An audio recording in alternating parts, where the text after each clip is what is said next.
वाल्मिक कराड हा आवादा खंडणी प्रकरणातील प्रमुख आरोपी असल्यामुळे आणि देशमुख खून प्रकरणात संशयित आरोपी असल्यामुळे मंत्री धनंजय मुंडे गोत्यात आलेत हे अमान्य करताच येणार नाही। साहजिकच उपमुख्यमंत्री आणि राष्ट्रवादीचे पक्षप्रमुख असलेल्या अजित पवार यांच्याकडे धनंजय मुंडे यांच्या राजीनाम्याची मागणी सध्या विरोधक करतात। हे प्रकरण राज्याच्या चर्चेच्या केंद्रस्थानी असतानाच दुसरीकडे धनंजय मुंडे यांनी सांभाळलेल्या कृषी खात्याचं नवं धोरण त्यांची अडचण वाढवण्याची शक्यता आहे। मुंबई उच्च न्यायालयानं धनंजय मुंडे यांच्या कृषी मंत्रिपदाच्या कार्यकाळात कृषी साहित्य खरेदी धोरण का बदललं अशी विचारणा राज्य सरकारकडे केली आहे।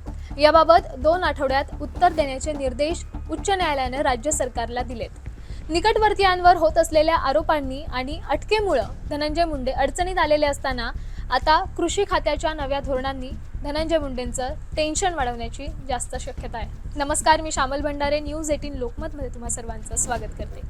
राज्याचे तत्कालीन कृषी मंत्री धनंजय मुंडे यांनी 23 ऑक्टोबर 2023 ला निर्देश देऊन डीबीटी योजना बंद केली होती आणि सरकारकडून कृषी साहित्य खरेदीचा निर्णय घेतला होता। बाजार मूल्यापेक्षा कमी किमतीत कृषी साहित्य विकत घेण्याची संधी असताना देखील शासनानं जास्तीची किंमत मोजत कृषी साहित्य खरेदी केल्याचा दावा या याचिकेत करण्यात आलाय।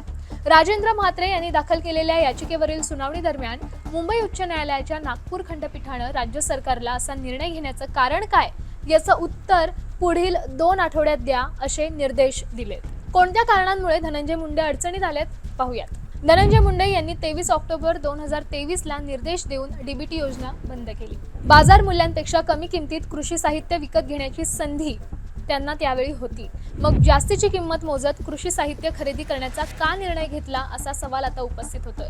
कृषी धोरणांच्या विरोधात जाऊन कृषी साहित्य खरेदीचा निर्णय घेण्यात आला। पुढचा महत्त्वाचा मुद्दा, कृषी साहित्य खरेदीसाठी 103.95 कोटींच्या निधीची मंजुरी घेण्यात आली आहे। बॅटरीवर चालणारा स्प्रे पंप खरेदीत घोटाळा झाल्याचा देखील आरोप त्यांच्यावर करण्यात येतोय। स्प्रे पंपाची किंमत कमीत कमी असताना देखील अधिकची किंमत पंपावर खर्च करण्यात आली।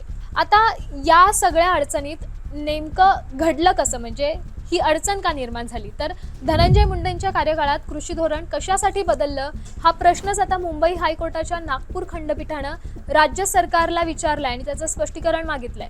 कृषी विभागानं 5 डिसेंबर 2016 ला कृषी साहित्य खरेदीसाठी डीबीटी योजना सुरू केली होती, पण 2023 मध्ये धनंजय मुंडे हे कृषी मंत्री असतानाच यात बदल झाला।